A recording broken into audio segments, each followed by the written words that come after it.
Hello friends, आज का topic है बिहार की नदियाँ।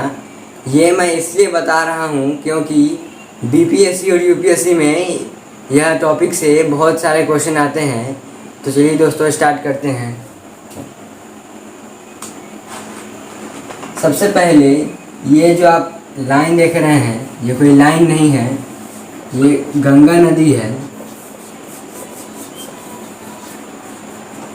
और यह गंगा नदी उत्तराखंड के उत्तरकाशी जिले के गंगोत्री के गौमुख से निकलकर उत्तर प्रदेश होते हुए हमारे बिहार को दो भागों में बांटते हुए बंगाल की खाड़ी में जाकर गिर जाती है।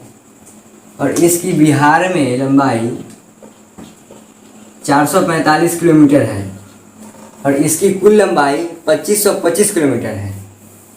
तो उत्तर बिहार की सबसे पहली नदी है घाघरा नदी। इस घाघरा नदी को यूपी में सरयू नदी के नाम से भी जाना जाता है। और यह नदी यूपी की कुछ दूरी तक सीमा बनाती है। और इसके बाद है गंडक नदी। यह गंडक नदी चंपारण क्षेत्र से आती है और यह गंडक नदी भी कुछ दूरी तक यूपी की सीमा बनाती है। इसके बाद है बूढ़ी गंडक नदी।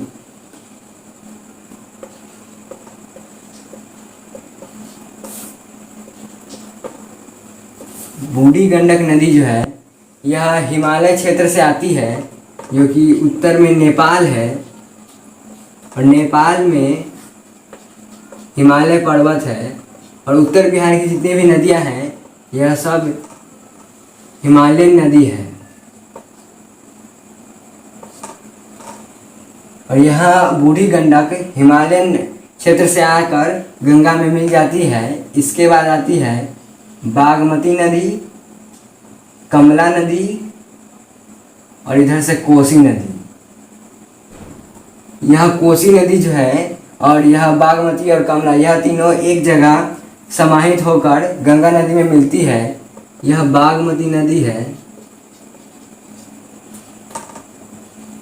यह कमला नदी है और यह कोसी नदी है।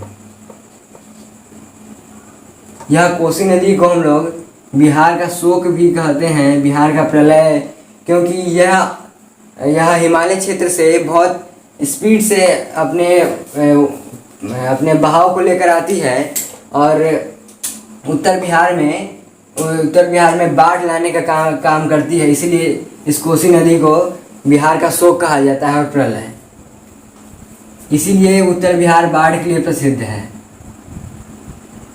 इसके बाद एक नदी है जिसका नाम है महानंदा। महानदी नहीं, क्योंकि महानदी उड़ीसा में बहती है।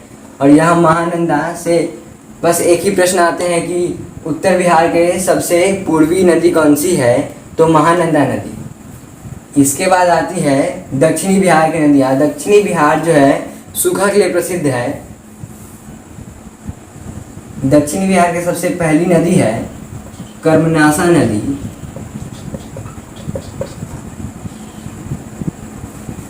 कर्मनासा नदी जो है, यह कर्मनासा नदी भी गंगा में आकर कर्मनासा नदी जो है बक्सर में आकर गंगा में मिल जाती है। इसके बाद है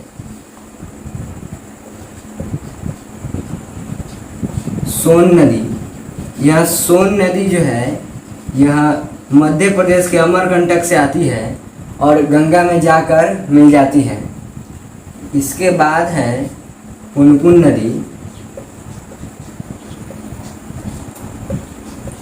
यह पुनपुन नदी भी मध्य प्रदेश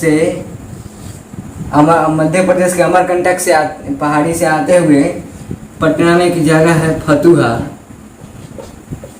वहाँ पे जाके गंगा में मिल जाती है।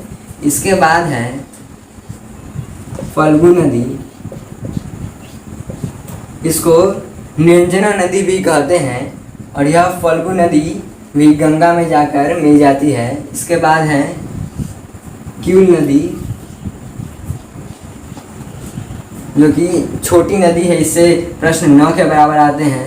और एक अजय नदी भी है। यह दोनों नदी छोटी नदी है, इससे प्रश्न 9 के बराबर आते हैं। और यह जो फल्गु नदी है, यह फल्गु नदी बोध गया से आती है